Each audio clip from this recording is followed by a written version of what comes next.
पूर्णमदः पूर्णमिदं पूर्णात् पूर्णमुदच्यते पूर्णस्य पूर्णमादाय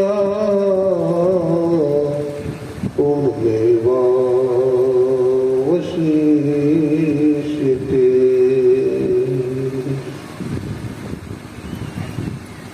मंगलमूर्ति सद्गुरु मिलवे सर्वाधार मंगलमय मंगल करना बिनो बारंबार। धन्य धन्य सद्गुरु सुखदा महिमा कहीं न जाए। जो कुछ कहो तुम्हारी कृपा मोते कछु न बसाए। बोलिए प्रेम से श्री सद्गुरु महाराज की।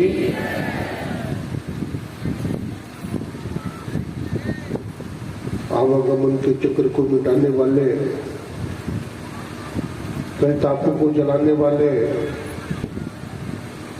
तथा जीवात्मा को परमात्मा से मिलाने वाले, कंकड़ में विराजमान 20वीं सदी के जाज्वल्यमान प्रचंड बातंड संत सद्गुरु महर्षि नहीं परम जी महाराज के लोग पावन पाद पद्मों में कोटि कोटि नमन। उनके मस्तिष्क स्वरूप ब्रह्मलीन पूज्यपाद महर्षि संत परम जी महाराज, उनके हृदय स्वरूप पूज्यपाद ब्रह्मलीन महर्षि शाही स्वामी जी महाराज तथा संत मत के वर्तमानाचार्य महर्षि हरिनंदन ब्रह्म जी महाराज के चरण कमलों में कोटि कोटि नमन करते हैं, कोटि कोटि प्रणाम करते हैं। मंच पर हमारे परम श्रद्धेय आदरणीय श्री विमलानंद बाबा, हमारे स्वामी महेंद्र बाबा, तीर्थों को भी पावन करने वाले मंगलमय साधु समाज, हमारे गोड्डा जिला संत समिति के माननीय श्री रामचंद्र बाबू, इस आयोजन को कराने वाले परम श्रद्धेय आदरणीय श्री अनिल भगत जी तथा उनके साथीगण, आयोजकगण, सत्संग प्रेमी सज्जनों, भक्ति मध्य माताओं बहनों, सबको नमन करते हैं, सबको प्रणाम करते हैं।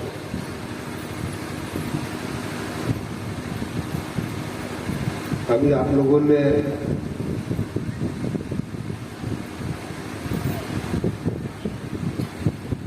सत्संग योग के माध्यम से भगवान शंकर और प्रजापति ब्रह्मा जी का संवाद सुन रहे थे।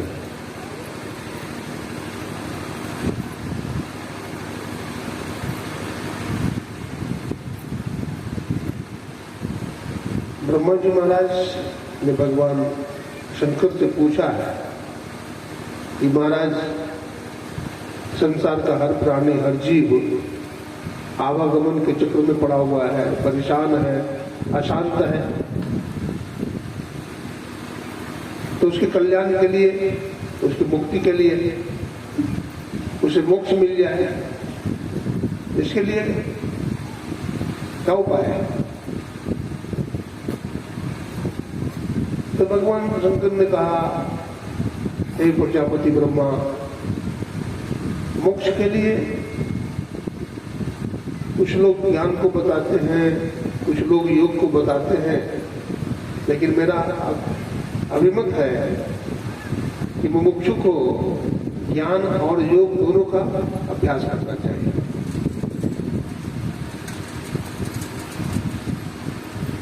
तो ज्ञान क्या है? ज्ञान का मतलब होता है जानना, और योग का मतलब होता है जोड़ना, मिलाना। तो किसको जानना है? ईश्वर को जानना है अथवा कहेंगे अपनी आत्मा को जानना है।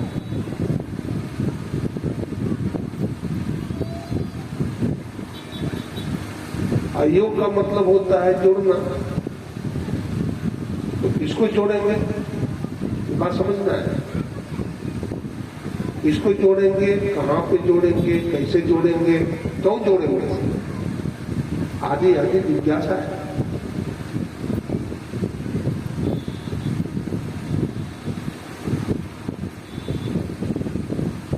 तो जोड़ने की बात महर्षि पतंजलि ने भी कहा, योगस् चित्तवृत्ति निरोधा, चित्तवृत्ति का निरोध ही योग कहलाता है।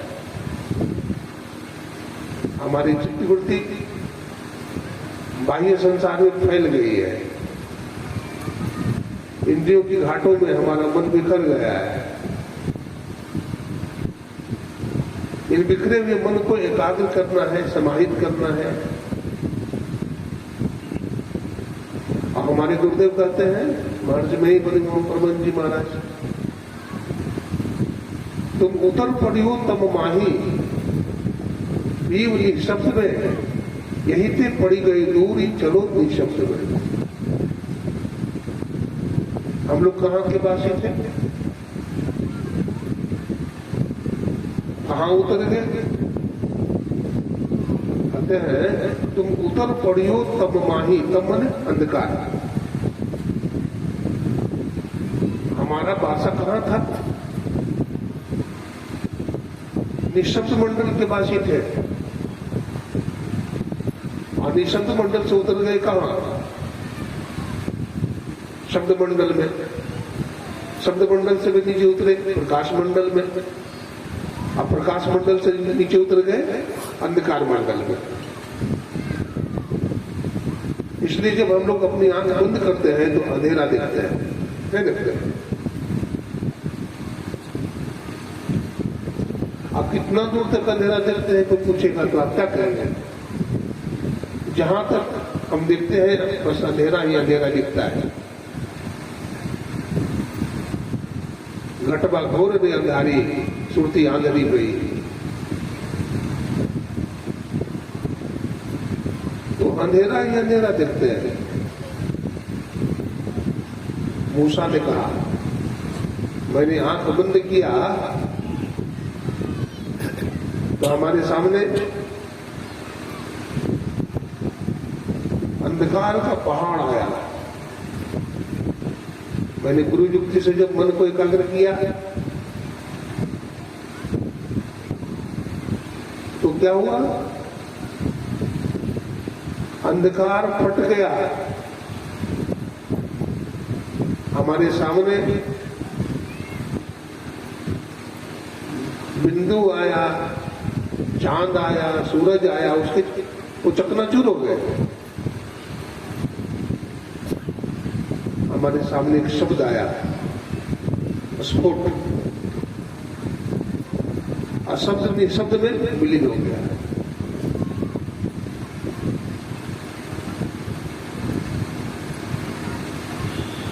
अपने चित्त वृत्ति को क्या करें, निरोध करें, मिला दें।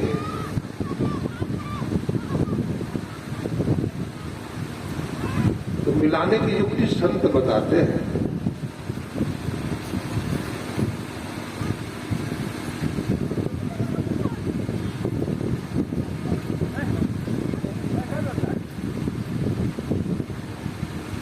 दृष्टि की जो चेतन धार है उसको मिलाने की बात करते हैं। कैसे मिलाएंगे? तो गुरु महाराज बताते भी है। आप पदावली पढ़ते हैं तो उसमें आप देखिएगा गुरुदेव क्या लिखते हैं। दो नयन नजर जोड़ के एक नोक बना के अंतर मध्य सुन सुन अंतर में खोजना। ईश्वर को प्राप्त करने के लिए कहीं बाहर में जाने की जरूरत नहीं है। हमारी चित्तवृत्ति जो फैल गई है संसार में, संसार के विषयों में, उसको समेटने की बात करते हैं। दृष्टि की जो चेतन धारा है उसको मिलाने के लिए कहते हैं। प्रथम ही धारो गुरु को ध्यान हो सुख निर्मल हो बिंदु ज्ञान, दो नयन बीच सन्मुख देखे, एक बिंदु मिले दृष्टि दो देखे। दृष्टि की जो चेतन धारा है एक बिंदु पर मिलती है, जिसको आज्ञा चक्र कहा गया है, जिसको सुखमना घाट कहते हैं, जिसको चश्मे दिल करते हैं,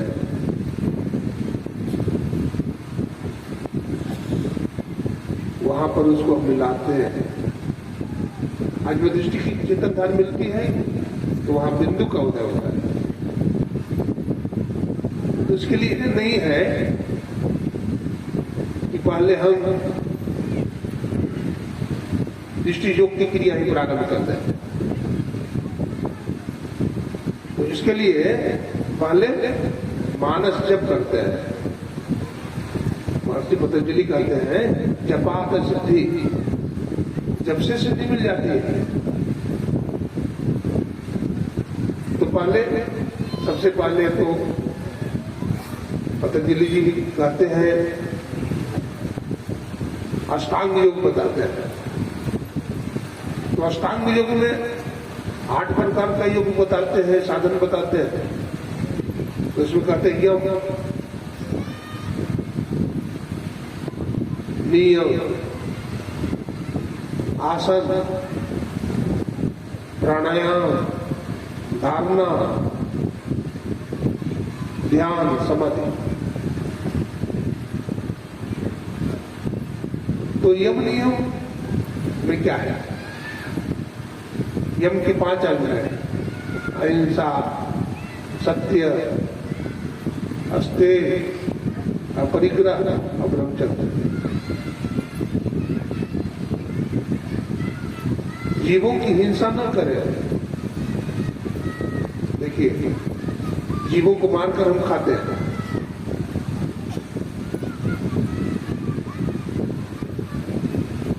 हमारा मन पवित्र होगा क्या? पवित्र होगा, पवित्र हो जाएगा। इसलिए हमारे वेद में, हमारे धर्म शास्त्र में जीवों को मारकर न खाए।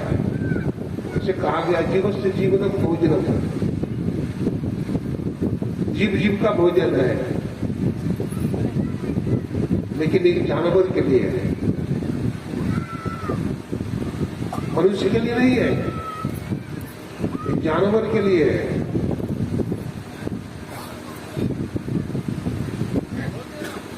मांस मछली का भक्षण न करें, जीवों की हिंसा न करें। अहिंसा परमो धर्म कहा गया।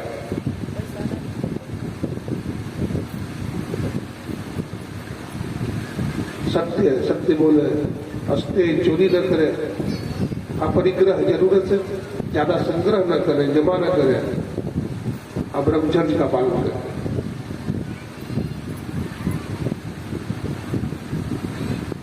नियम है, उसमें भी 5 प्रकार है, 5 अंग है उसके। क्या है? शौच, संतोष, तप, स्वाध्याय, ईश्वर प्रणिधान। शरीर को पवित्र रखें। शौच, शौच बने शुद्धि, शरीर को पवित्र रखें। शौच बने सफाई भी होता है, बाहर की भी सफाई और अंदर की भी सफाई रखें। तो सफाई हम किससे करते हैं? सफाई करते हैं पानी से, मिट्टी से, साबुन से।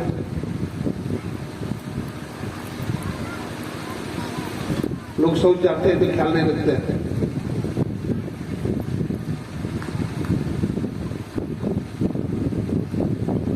अपवित्र रहते हैं,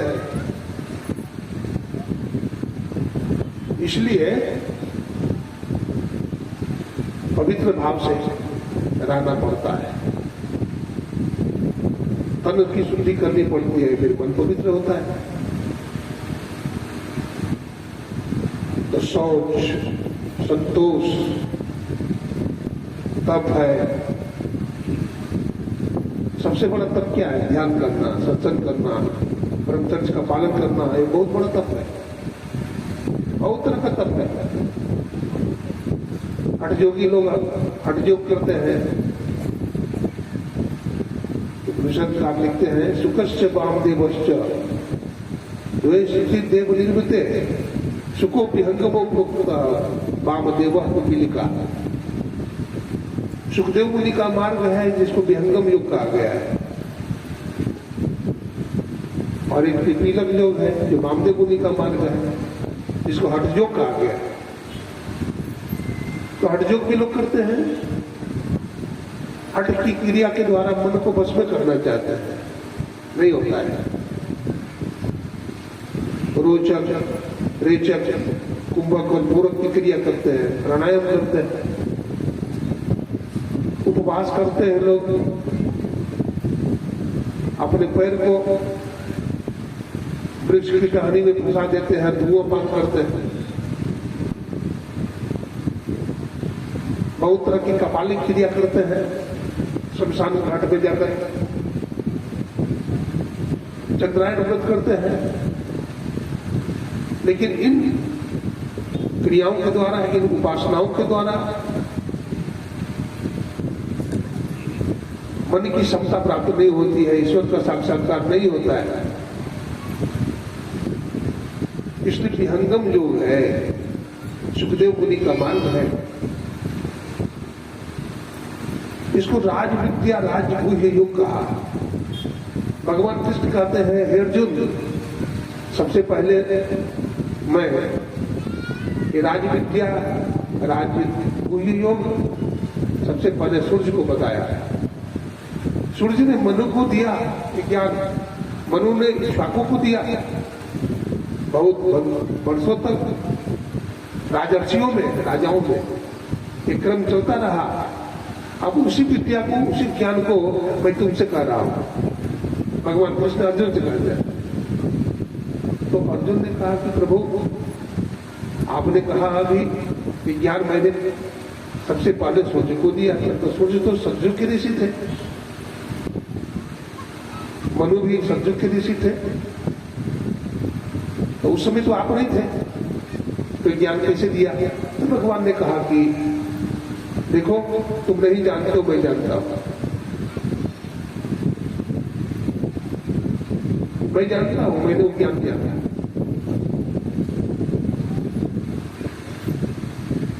तो ऐसा नहीं है कि ज्ञान हमारे गुरु महाराज ने हमको दिया है, अथवा बाबा देवी साहब ने गुरु महाराज को दिया, गुरु महाराज से हम लोगों को मिल गया।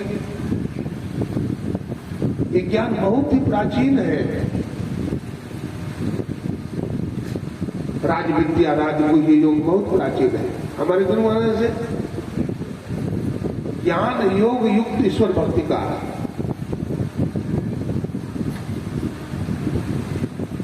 ये ज्ञान बहुत जरूरी है। आज विद्या एक ज्ञान का लोप हो गया है, लेकिन संत लोग बताते रहते हैं ये ज्ञान।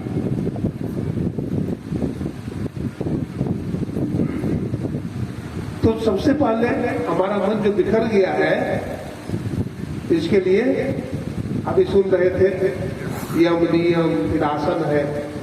हमारे ऋषि मुनि लोग आसन करते थे, 84 प्रकार के आसन होते हैं, और आसन से हमारा शरीर मजबूत होता है, प्राणायाम करने से हमारे प्राण मजबूत होते हैं।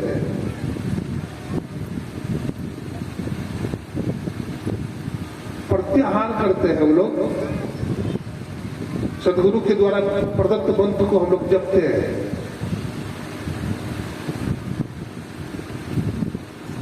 अति पावन गुरु मंत्र मन ही मन जाप जपो, उपकारी गुरु रूप को मानस ध्यान करो।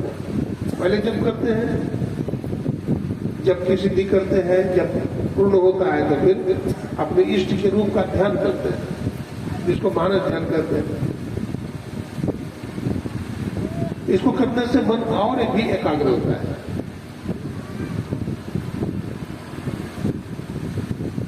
इस क्रिया को करने के लिए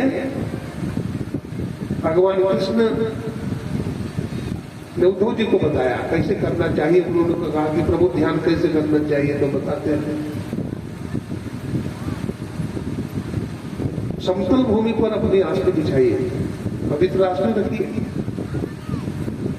शरीर गर्दन मस्तक को सीधा करके बैठिए। संस्थान ने लिखा है पर्वत के आगे, नदी के किनारे, पर्वत आगरे, नदी तीरे, नदी के किनारे, बेल वृक्ष के नीचे मठ बनाकर पवित्र एकांत स्थान में आप क्या कीजिए, ध्यान कीजिए। तो ध्यान करेंगे, एक दो दिन में नहीं होगा। आजकल के सत्संगी तो कहते हैं कि 2 दिन में ही हो जाए, नहीं। जन्म जन्म मुनि जतन कराही, अंतराम मुख आवत में। लंबे समय तक अभ्यास कीजिए। हमारे गुरु महाराज के पास एक अध्यापक थे, हो गए। तो गुरु महाराज ने पूछा, मास्टर साहब ध्यान भजन करते हैं? तो कहा गुरुदेव अब नहीं करते हैं, पहले करते थे। अब क्यों नहीं करते हैं? गुरुदेव जब ध्यान करते हैं ना तो मन में बुरी बुरी बात आने लगती है। ऐसी ऐसी बात आती है कि बता नहीं सकता आपसे, इसलिए ध्यान भजन तो करें थे, नहीं करते हैं। तो गुरु महाराज ने कहा मास्टर साहब ठीक नहीं करते हैं। आप कपड़ा साफ करते हैं, कपड़ा में साबुन लगाते हैं, सर्फ डालते हैं, उसको पटकते हैं, तो उसमें से क्या निकलता है? बोला उसमें से गंदगी निकलती है, गंदगी निकलती है। अथवा झाड़ू लगाते हैं तो सारा पूरा करकट जो है आपके सामने आ जाता है, लेकिन साफ हो रहा है मतलब? बोला हाँ साफ तो हो रहा है। गुरु महाराज ने कहा अच्छा एक बात बताइए, कितना देर तक जप कर लेते हैं? मास्टर साहब ने कहा 2 मिनट, ज्यादा से ज्यादा।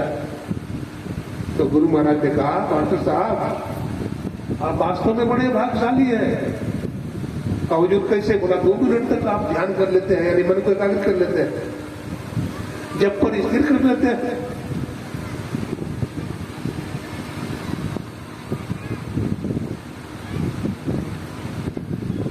आपके गुरुदेव रोज थोड़े बनता है, कभी कभी बन जाता है आपकी कृपा से। तो गुरु महाराज ने कहा देखिए आपके घर में बढ़िया भोजन सब दिन बनता है। तो मास्टर साहब कहते हैं गुरुदेव सब दिन तो बढ़िया भोजन नहीं बनता है, तो कब बनता है बढ़िया भोजन? होली में, दिवाली में और पर्व त्योहार में बढ़िया भोजन बनता है। तो गुरु महाराज जी ने कहा देखिए जैसे होली में, दिवाली में आपके घर में स्वादिष्ट भोजन बनता है, पुआ पकवान बनता है, खीर बनता है, दशमें बनता है, ठीक उसी प्रकार से आप प्रत्येक दिन ध्यान करेंगे तो किसी न किसी दिन आपका ध्यान बन जाएगा। ध्यान बने, इसलिए जैसे बैठना चाहिए उसी तरह से बैठना चाहिए। आसनी जरूर रखिए। बहुत सारे सत्संगी को देखिए साधक को आसनी में रखते हैं, आसनी रखिए। भोजन करने का आसन दूसरा रखिए और ध्यान करने का आसन दूसरा रखिए। ये नहीं कि जिस पर आप ध्यान करते हैं उसी पर बैठकर भोजन करिए। हाँ सत्संग कर सकते हैं, जिस पर ध्यान करते हैं उस पर बैठकर सत्संग कर सकते हैं, लेकिन भोजन नहीं कर सकते।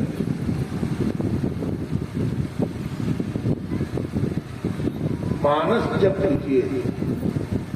हमारे गुरु महाराज ने कहा गुरु जाप मानस ध्यान मानस कीजिए फिर साध कर, इनका प्रथम अभ्यास कर शुद्ध करना चाहिए।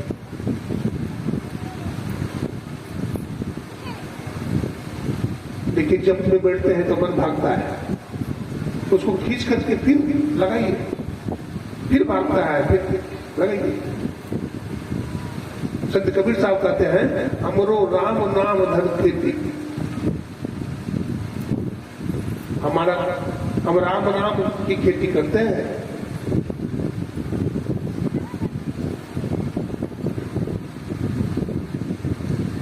मन का बैल सूरत हर बाहा, मन रूपी बैल है और सूरत रूपी हर बाहा है।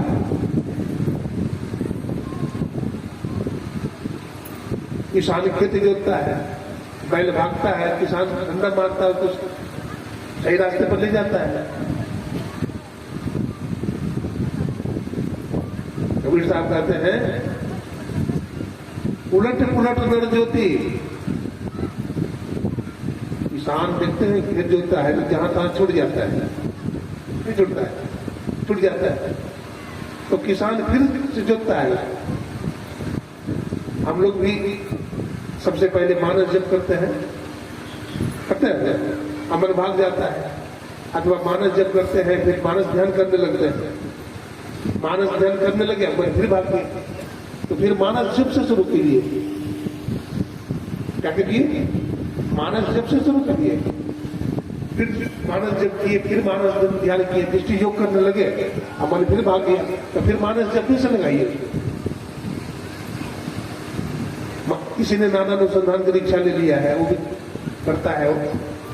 तो मानस जप करते हैं, मानस ध्यान करते हैं, दृष्टि योग करते हैं, नानानुसंधान करने लगते हैं, मन फिर भाग गया। देखिए जब तक अनहद नाद को पकड़े तब तक मन भागता है, लेकिन जब सात शब्द में सूरत लग जाती है तो फिर मन नहीं भागता है, फिर तो समाधि लगती है। सूरत शब्द की करे कमाई निज घर जावे ना, अद्भुत अंतर की डगरिया जा पर चलकर प्रभु मिलते हैं, और दाता सदगुरु धन्य धन्य जो राग है।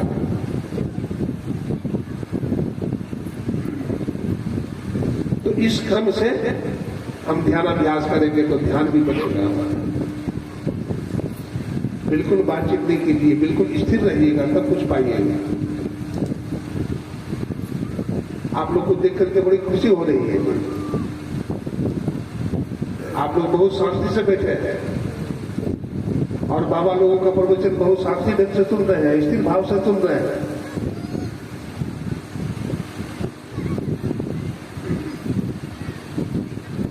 दृष्टि साधन की क्रिया करते हैं मानस ध्यान करने के बाद। थोड़ा सा दृष्टि योग पर हम प्रकाश डाल लेते हैं। ये दृष्टि योग क्या है? दृष्टि का मतलब होता है देखने की शक्ति, आयोग का मतलब होता है मिलाना। परमपिता परमात्मा ने हमारे दोनों आंखों में देखने की शक्ति दिया है। हम लोग गुरु युक्ति से क्या करते हैं?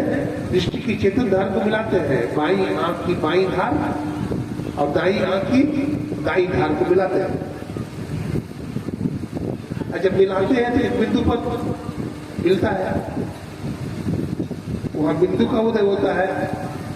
सबसे पहले श्यामल बिंदु आता है, फिर तेजस बिंदु आता है, फिर चमकीला बिंदु आता है, फिर दिव्य बिंदु आता है। इस तरह से देखते हैं वो चमकदार होता चला जाता है। लेकिन ब्रह्मचर्य का पालन जरूरी है। जो ब्रह्मचर्य का पालन नहीं करेगा, जो ध्यानाभ्यास में मन नहीं लगाएगा, लंबे समय तक नहीं बैठेगा, उसको नहीं होगा। इसलिए बहुत सहनशीलता की भी जरूरत है, बहुत सहनशील बनने की भी जरूरत है। आप में बहुत शक्ति आ जाएगी, आपका आत्मबल काफी बढ़ जाएगा यदि दृष्टि साधन हम करें। हमारे गुरु महाराज कहते हैं दृष्टि योग अभ्यास अति ही करत अपनी सहज छूटे प्रौढ़ हो गए सुरत, दिल दरवाजा टूटे नजर की जोर से, अनेहारे में ही लगे टकटकी खूब जोर पर दो। कहते हैं दृष्टि योग का अभ्यास करने से क्या होगा?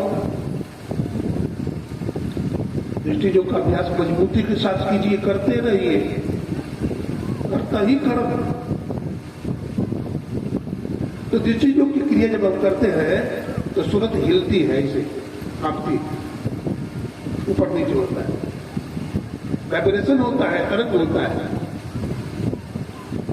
इसलिए दृढ़ता के साथ दृष्टि साधन कीजिए, सूरत का कपना बंद हो जाएगा, कपनी सहजे छूटे, सूरत का कपना कम हो जाएगा, फिर रुक जाएगा। दृढ़ करो, दृढ़ करो, दृढ़ करो हो जोगी, सूरतिया के डोरिया दृढ़ करो, सूरत मजबूत हो जाएगा, फिर मन नहीं भागेगा आपका। तो इस तरह से दृष्टि साधन की क्रिया करने से आपको बिंदुता की प्राप्ति होगी, और वो बिंदु जब आप देखेंगे तो वहां पर प्रकाश भी आपको दिखलाई पड़ जाएगा, बहुत किस्म का प्रकाश दिखेगा आपको, आप सहस्त्र कमल में चले जाएंगे, आप चांद और सूर्य का भी दर्शन करेंगे, वहां त्रिकुटी में सूर्य उगे हो, त्रिकुटी मंडल में सूर्य मंडल का दर्शन होगा, और फिर बिंदु में नाद बोले रैन दिवस सुहावनम, संत पलटू कहते हैं, तो वहां पर नाद भी सुनाई पड़ेगा आपको, शब्द भी सुनाई पड़ेगा, और शब्द में तो चुंबकीय गुण है। एक बार गुरुदेव गए थे कहलगांव, कहलगांव के पास एक चारी की जगह है,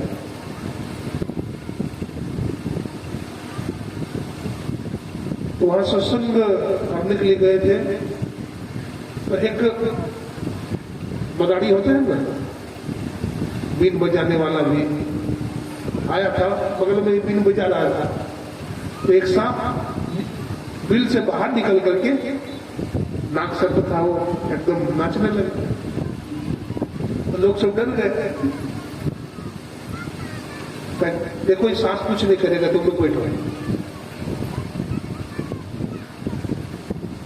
सब लोग बैठ गए, सांप बिल में चला गया, फिर बांसुरी बजाया, तो फिर बाहर निकल गए। गुरु महाराज ने कहा देखो ये नाग नागिन है, ये बांसुरी की धुन को सुन करके नाचने लगा, हम लोगों का मन भी नाग सर्प के समान है, ये भी भागता रहेगा, लेकिन जैसे ही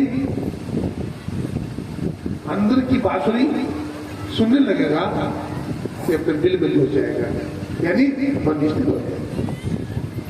जब तक आप सार शब्द को नहीं पकड़ेंगे, हम लोगों का मन संसार में भागता रहेगा। इसलिए श्रुत शब्द योग का अभ्यास करना बहुत जरूरी है, और संत मत में अंतिम साधना है। आप पहले दीक्षा लेते हैं तो पहले मानस जप, फिर मानस ध्यान, फिर दृष्टि साधन, और बाद में फिर श्रुत शब्द योग की भी दीक्षा होती है, ये अंतिम दीक्षा है। तो इस प्रकार से सार शब्द का भी अभ्यास करना चाहिए। अपने देश में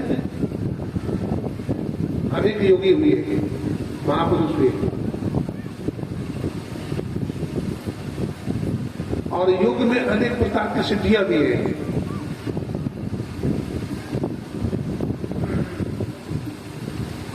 अपने देश में है हुए संत गुरु नानक साहब, नाम सुने होंगे। तो संत गुरु नानक साहब बहुत बड़े योगी थे, अभी पाठ में भी तो सुना आप लोग, योग न किन था, योग न निर्णय, योग न भसम चढ़ाइए। किंथा मन गुदड़ी होता है, गुदड़ी पहनने से कोई योगी नहीं होता, दंड धारण करने से भी कोई योगी नहीं होता, अब भस्म लगाने से भी कोई योगी नहीं होता। अंजन माही निरंजन नहीं, योग युगत की उपाय है। फिर कहा कि एक दृष्टि करी संसार जाने, योगी कहिए सोई, दृष्टि की चेतन धार पर एक बनाइए, मिलाइए। आप भस्म लगाइए न लगाइए,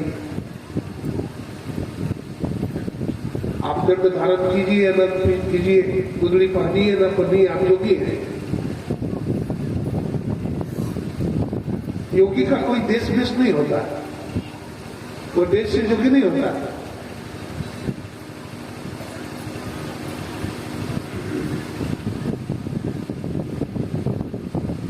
गुरु नानक साहब एक बार मुसलमानों के देश में गए, तो वहां का जो बादशाह था कहा कि नमाज पढ़ो, तो गुरु नानक साहब चले गए। सब लोग नमाज पढ़ने लगे, सिजदा देने लगे, तो गुरु नानक साहब ऐसे तो बैठे रहे। उन लोगों ने कहा कि देखिए, हम लोग तो नमाज पढ़ रहे थे लेकिन आप नमाज नहीं पढ़ रहे थे। तो गुरु नानक साहब ने कहा कि आपका बादशाह अभी तो नहीं पढ़ रहे थे। बादशाह ने कहा मैं तो पढ़ रहा था नमाज, मैं तो सिजदा भी दे रहा था। तो कहा नहीं, आप नमाज नहीं पढ़ रहे थे, आपका घोड़ा मर गया है, आप काबुल में घोड़ा खरीदने के लिए गए थे। बोला महाराज आप कैसे जानते? मैं सही में नमाज नहीं पढ़ रहा था, हमारा घोड़ा मर गया था, मैं काबुल में घोड़ा खरीदने के लिए गया था। और बोला, फिर गुरु नानक साहब बोले आप नहीं ही पढ़ रहे थे, आपका मंत्री भी नहीं पढ़ रहा था, मौलवी साहब भी नहीं पढ़ रहे थे। तो मौलवी साहब क्या कर रहे थे? बोले का गेहूं पक गया है, एक गेहूं कटवा रहे थे। बोला हाँ महाराज सही बताया, हम गेहूं कटवा रहे थे। तो संत महात्मा जो ध्यान भजन करते हैं वो भीतर की बात जान लेते हैं। और कोई संत महात्मा कैसे बनते हैं? जो ध्यान भजन करते हैं, आचरण के पक्के होते हैं, एक गुरु पर विश्वास करते हैं, वही तो संत होते हैं। जो गुरु पर विश्वास न करे, इधर उधर भटके, वो काहे को गुरु भक्त है। अपने देश में हुए बहुत बड़े योगी बहाउद्दीन, मोहम्मद बहाउद्दीन, उनके शिष्य का नाम था फरीद। क्या नाम था? फरीद। तो बाबा फरीद को एक बार बहाउद्दीन जी ने मुल्तान भेजा। तो मुल्तान गए देखने के लिए, तो वहां गए तो सबसे तबरेज का एक बहुत बड़ा फाटक था जो दर्शनीय था, देखने लगे। तो बहुत लोग देखने के लिए गए उस फाटक को। कुछ लोगों ने बाबा फरीद से कहा कि महाराज आप भी चलिए। तो बोले उसमें क्या विशेषता है?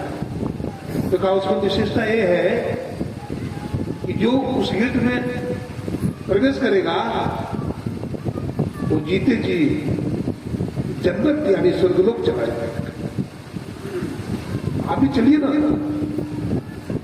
तो बाबा फरीद ने कहा नहीं जी मैं नहीं जाऊंगा, इनकार कर दिया। भारत चले आए अपने गुरु जी के पास। बहाउद्दीन जी को उन्होंने प्रणाम किया। गुरु जी ने पूछा बेटा फरीद तुम मुल्तान गए थे तो वहां क्या देखा तुमने?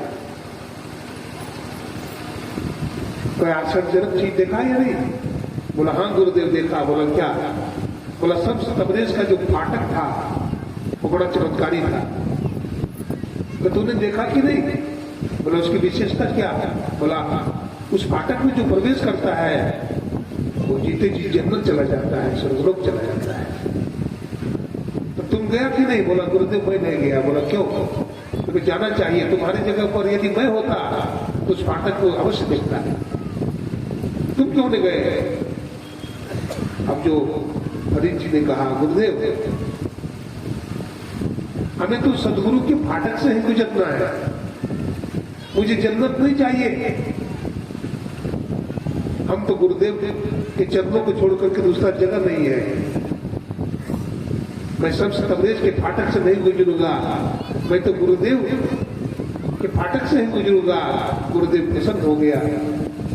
बाबूद्दीन ने कहा बेटा तो एक लिस्ट है, देखो फरीद शम्स तबरेज का फाटक तो जीवन में एक बार खुला था, लेकिन तुम्हारा फाटक ऐसा खुलेगा, हर गुरुवार को जो इसमें प्रवेश करेगा वो जीते जी जन्नत यानी स्वर्गलोक चला जाएगा।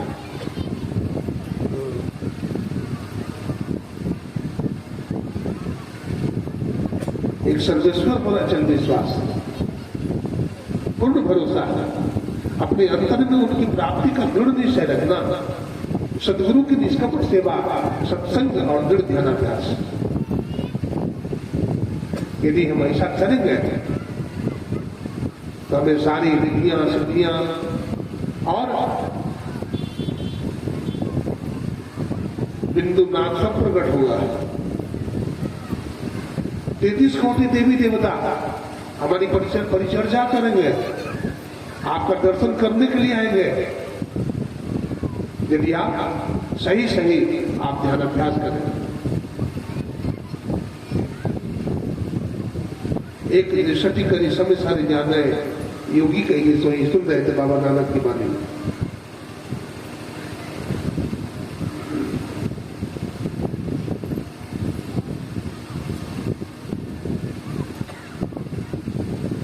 हमारे गुरु महाराज थे,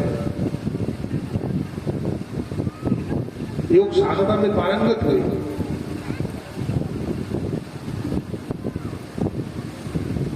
कल आप सुन रहे थे महर्षि अरविंद की बात।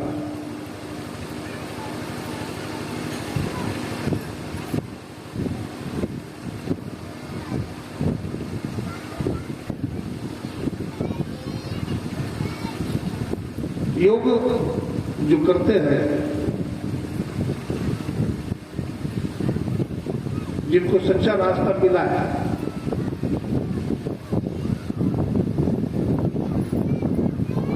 जो बिंदु और नाद की क्रिया में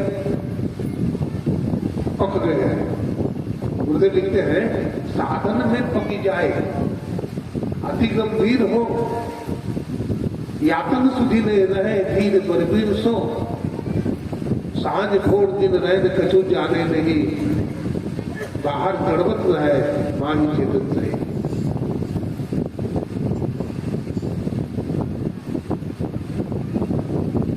वो साधन में पक जाते हैं। कच्चा घड़ा का पानी पिए, कच्चा घड़ा का पानी पिएंगे तो कैसा लगता है? कंसोट लगता है, स्वादिष्ट नहीं लगता है। लेकिन जो घड़ा पूरा पक गया है उसका पानी पीने में मीठा लगता है, स्वादिष्ट लगता है। जो साधन भजन में पक गए हैं वो अति गंभीर हो जाते हैं। और यातन सुधी नहीं रहे, शरीर की सुधी नहीं रहती है वहां। और आगे लिखते हैं सांझ भोर दिन रैन कछु जाने में। कबीर साहब कहते हैं कहूं उस देश की बतियां जहां नहीं होते दिन और रतियां, वहां पवन और पानी नहीं है, वहां धरती आकाश नहीं है। पवन और पानी गए वह देश इस जानी, कबीरा देश सही न्यारा रखे कोई राम का प्यारा। अब होश ही नहीं, आप किस लोक में चले गए, किस लोकांतर में चले गए। इसी का नाम तो समाधि है।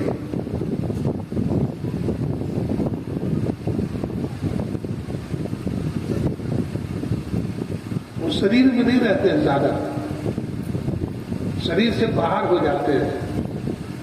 शरीर के भीतर भी शरीर है, आप पढ़ते ही रहते हैं। शरीर के भीतर भी शरीर है। अभी जो हम लोगों का शरीर है यह स्थूल शरीर है। स्थूल शरीर के भीतर सूक्ष्म शरीर है, सूक्ष्म शरीर के भीतर कारण शरीर है, कारण शरीर के भीतर महाकारण शरीर है, और महाकारण शरीर के भीतर कैवल्य शरीर है।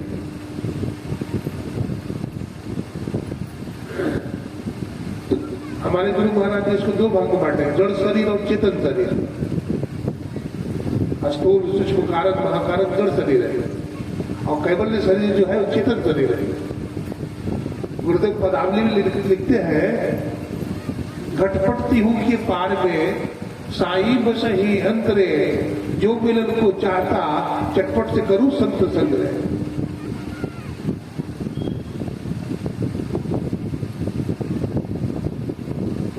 योग हृदय में वासना तन वास है तो क्या है। सत सरल युक्ति वासना और पास है तो क्या, अर्थात अभ्यास में विश्वास है तो क्या क्या। अभ्यास करते नहीं है, बहुत विश्वास करते हैं, बट बेकार है। अभ्यास कीजिए तो विश्वास भी होगा, और अभ्यास न करेंगे तो विश्वास होगा, विश्वास ही नहीं होगा। गुरु महाराज हम लोगों को गुरु नानक साहब कहते हैं, घट घट अंतर ब्रह्म लुकाइया, घट घट ज्योति सबाई, अबजर कपाट मुक्ति गुरुमति निर्भय काढ़ी लाई। घट घट में ब्रह्म छिपा हुआ है और घट घट में ज्योति जल रहा है।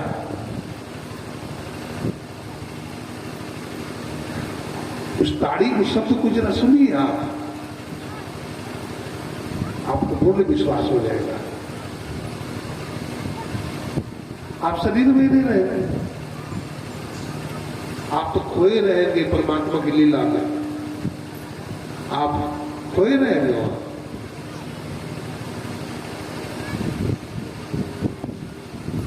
जिसका मन एकाग्र होने लगता है उसको दुनिया से वैराग्य होने लगता है। बहुत तरह की दृष्टि है, जागृत की दृष्टि है, स्वप्न की दृष्टि है, मानस दृष्टि है, दिव्य दृष्टि है और एक आत्म दृष्टि। जब तक आत्मदृष्टि नहीं होगी तब तक निर्वाण मोक्ष नहीं होगा। भगवान बुद्ध के समय की बात है, भगवान बुद्ध के समय की बात है। भगवान बुद्ध के पास दर्शन करने के लिए कोई एक साधक पहुंचा कि भगवान बुद्ध को धोती दान कर देंगे। बड़ी भीड़ है,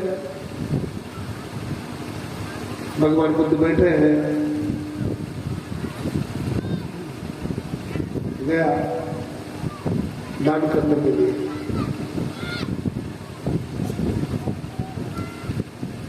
गर्मी का दिन है,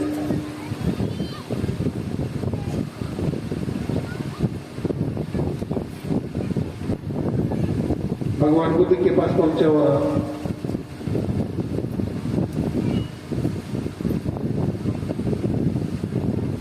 तो भगवान बुद्ध के पास जाकर तो पंखा झलने लगा।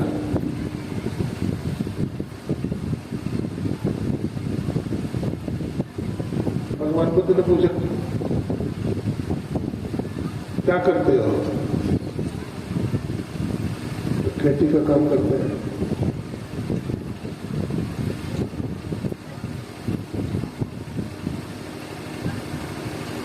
खेती का काम करते, बोला हाँ।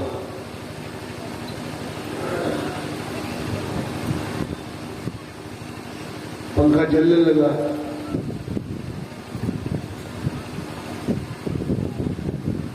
और चिंतन करते करते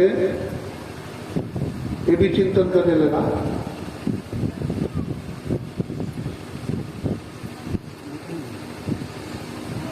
कि हम सत्संगी बन जाएंगे, भगवान बुद्ध से दीक्षा ले लेंगे,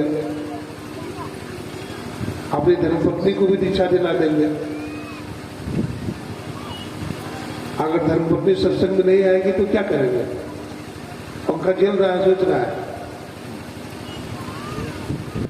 तो पंखा जलते जलते मन में सोचता है अगर धर्मपत्नी कहने पर भी नहीं आएगी तो ऐसा मारेंगे। अब पंखा मार दिया भगवान बुद्ध को। तो भगवान बुद्ध ने कहा, भले आदमी, पंखा मारना था धर्मपत्नी को और पंखा हमको मार दिया। देखिए, भगवान बुद्ध जान गए, अपने गुरु महाराज जान लेते थे, अपने गुरु महाराज जान लेते थे। एक बार महर्षि संजीवी जी महाराज को भेजे थे, हाँ कटिहार, कुछ काम से। तो गुरु महाराज ने पूछा था कि संजीवी जी कब लौटेंगे, तो हुजूर 2-3 दिन में लौट जाएंगे काम हो जाने। और संजोग से जिस दिन गए उसी दिन काम बन गया। अब वहां क्यों रुकेंगे, तो चल दिए वहां से। जब नदी के किनारे आए,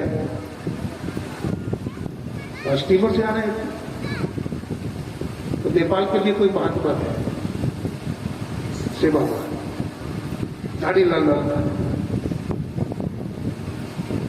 तो संजीवी जी महाराज कहते हैं कि एक महात्मा है गेरुआ कपड़ा पहने हुए,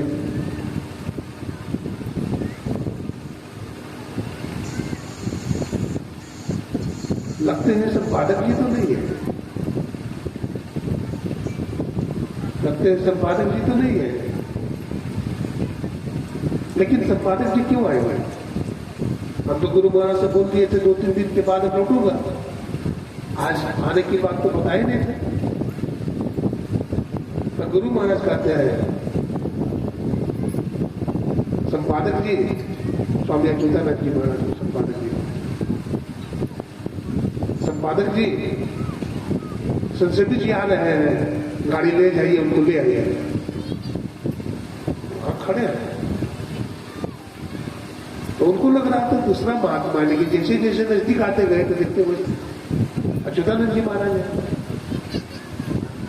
जब अष्टीपुर से नीचे उतरते हैं तो अच्युतानंद जी महाराज महर्षि संजीवी जी को प्रणाम करते हैं। कहते आप कैसे आ गए? बोला गुरु महाराज हमको भेजे हैं। तो गुरु महाराज से तो कह दिया था 2-3 दिन के बाद लौटेंगे, तो आपको गाड़ी लेकर कैसे भेज दिए? तो संपादक जी कहते हैं हमको मालूम नहीं है, तो भेजे हैं गुरु महाराज हमको भेजे हैं। वो मनी मन लज्जित हो गए, गुरु महाराज के चरणों में प्रणाम करते हैं, कहते हैं हमारे गुरु महाराज अंतर्यामी है, परमात्मा है, परमात्मा है। योगी लोग जान जाते हैं, वो ऐसे ऐसे सृष्टि भी कर सकते हैं। बुंद समानी समुद्र में यह जाने सब कोई, समुद्र समानी बुंद में पूछे जितना कोई। देखिए जड़ चेतन की जो गांठ है ना, उसी को खोलना है। विद्यते हृदय ग्रंथि छिदन्ते सर्व संशया क्षीयते चास्य कर्माणि तस्मिन् दृष्टि परावरे।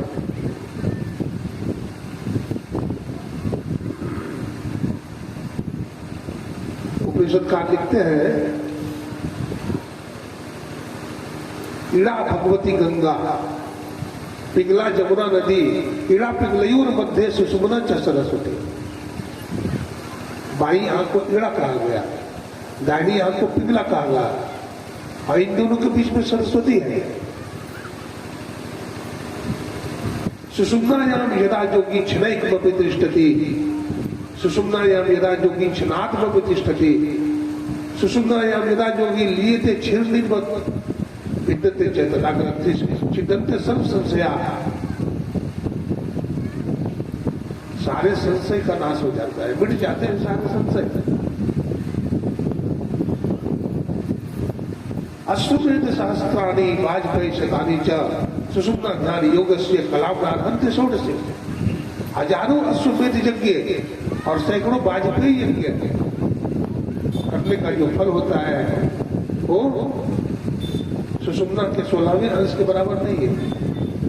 अब बताइए जो सुषुम्ना घाट में प्रवेश करता है वो कितना भाग्यशाली है।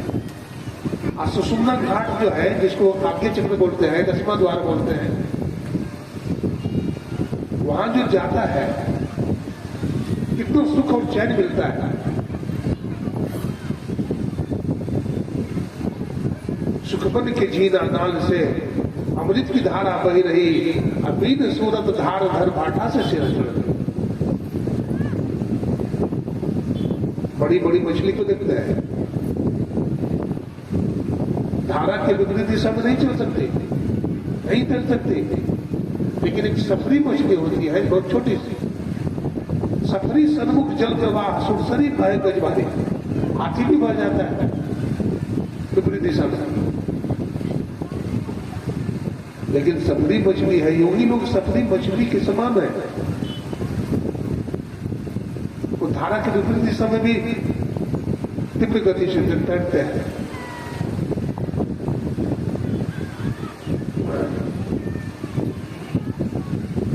ये जो योग की क्रिया है, इसको बड़ी दृढ़ता के साथ करने की जरूरत है। हमारे उपनिषदों में यद्यपि मुक्ति का वर्णन है, बहुत तरह का मुक्ति का वर्णन किया गया है। सालों की मुक्ति है, अपने इष्ट के लोक में चला जाना, सामिप्य मुक्ति है, अपने इष्ट की समीपता प्राप्त करनी, सायुज्य मुक्ति है, अपने इष्ट में समा जाना आदि आदि। विदेह मुक्ति है, जीवन मुक्ति है। कबीर साहब ने कहा जीवन मुक्त स्वयं मुक्ता हो। असल में मुक्ति जीवन मुक्ति है। इस मुक्ति को प्राप्त करने के लिए सभी शरीरों को पार करना होता है। जब तक सभी शरीरों को पार नहीं करेंगे तब तक जीवन मुक्ति नहीं मिल सकती। साधु भाई जीवन यही करो आशा, जीवन समझे, जीवन पूजे, जीवन मुक्ति निवासा, जीवन कर्म की फांस न काटे, वही मुक्ति की आशा। हमारे देश के बहुत सारे महापुरुष अपने देश के ज्ञान को विदेशों में पहुंचाया है, अपने देश की योग विद्या को, आत्मविद्या को विदेश तक पहुंचाया है। स्वामी रामतीर्थ जी का नाम सुने होंगे, बड़े बहुत बड़े योगी थे। स्वामी विवेकानंद जी महाराज अपने गुरु के ज्ञान को, वेदांत के ज्ञान को अमेरिका में, विदेशों में फैलाया। महर्षि रमन का नाम सुने होंगे, महर्षि अरविंद का नाम सुने होंगे, सर्वपल्ली राधाकृष्णन का नाम सुने। वो लंदन में गए थे और भारत के ज्ञान का, वेदांत का प्रचार किया था।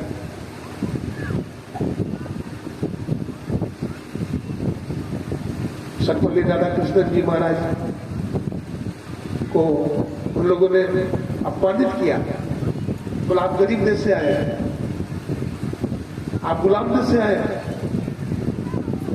हमारा देश अमेरिका में तो स्वर्ग ही है महाराज, अमेरिका स्वर्ग है, आप के देश भारतवर्ष में तो मरने के बाद स्वर्ग लोग जाते हैं, हमारा देश में सिर्फ धन संपत्ति है। तो क्या कहा सर्वपल्ली राधाकृष्णन ने, कहा है अमेरिका के लोगों सुनो, भलो तुम्हारा देश धन के मामले में कुबेर है, भौतिकता की चकाचौंध है तुम्हारे देश में, अनेक प्रकार के ज्ञान विज्ञान, अनेक टेक्नोलॉजियां हैं, अनेक आर्ट कलाएं हैं, तुम भलो ही मछली की तरह पानी पर तैरना सीख लिए हो, पंछी की तरह आसमान में उड़ना सीख लिए हो, लेकिन अभी इंसान की तरह धरती पर चलना नहीं सीखे हो। धरती पर चलना हमारे देश के संतों ने, ऋषि मुनियों ने सिखाया। और विवेकानंद जी महाराज ने कहा शिकागो के धर्म सम्मेलन में, war for to death, when I am gone, my spirit will work with you. The wealth, fame, and enjoyments are only for a few days. These are mortal, so be careful and stand up and find out the divinity, self-realization and self-consciousness. धन जवानी पद सदा नहीं रहते भाई, तुम धन का घमंड कर रहे हो, जवानी भी शब्द नहीं रहती और पद पर भी कोई आदमी सदा नहीं रह सकता। ये सब आसमान वस्तु है। हमारे गुरुदेव ने हमें योग करना सिखाया है। बतलाते थे रामकृष्ण परमहंस जी महाराज ब्रह्मचारियों से पूछा करते थे, तुम ध्यान करता है तो क्या दिखता है? द्रोणाचार्य जी का नाम सुने? पांडवों को सिखाते थे धनुर्विद्या। तो द्रोणाचार्य जी महाराज पूछते बताओ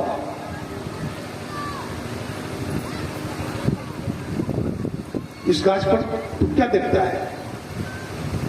दही दृष्टि नकुल सहदेव सब ये बोलता था, वृक्ष देखते हैं, डाली देखते हैं। अर्जुन से पूछा गया, अर्जुन तू क्या देखता है? तो कहा मैं मछली की आंख देखता हूं। बोला तू ही सही देखता है। देखिए अर्जुन ने तेल की कड़ाही में परछाई को देख करके और मछली की आंख में तीर मारा था। तो दृष्टि को कितना बारीक करने की जरूरत है, मन महीन कर लीजिए। मन महीन कैसे होगा? मन तो मोटा है। कबीर साहब कहते हैं मन ऐरावत हो रहा कैसे हो समाओ, मन तो हाथी हो रहा है। तो मन को धीरे धीरे समेटने के लिए यही मानस जप है, मानस ध्यान है, दृष्टि साधन है, साधनानुसंधान की क्रिया है। इन सारी क्रियाओं को यदि हम गुरु युक्ति से करेंगे, लगन के साथ करेंगे, तो हम भी एक योगी बन जाएंगे, हम संत बन जाएंगे। तो करने की बहुत बात है। हमारे आदरणीय श्री अनिल बाबू और यहाँ के आयोजक जो भी हैं, जो आयोजन करवाए हैं, बड़ा उत्तम कार्य किया है, प्रशंसनीय कार्य किया है। और इनका घर में मैं देखता हूँ सब लोग, इनके दोनों बेटा बहू, ये सब बच्चे सब संस्कारी हैं और संत महात्मा जितने भी ठहरे हुए हैं सेवा में लगे रहते हैं। तो इनको देख करके बड़ी बड़ी प्रसन्नता होती है। इसी तरह से सत्संग कराते रहे और समाज के लोगों को लाभ मिलता रहे। मैं गुरु महाराज से प्रार्थना करते हैं, अपने वाणी को ही विराम देते हैं। बोलिए प्रेम से श्री सद्गुरु महाराज की जय।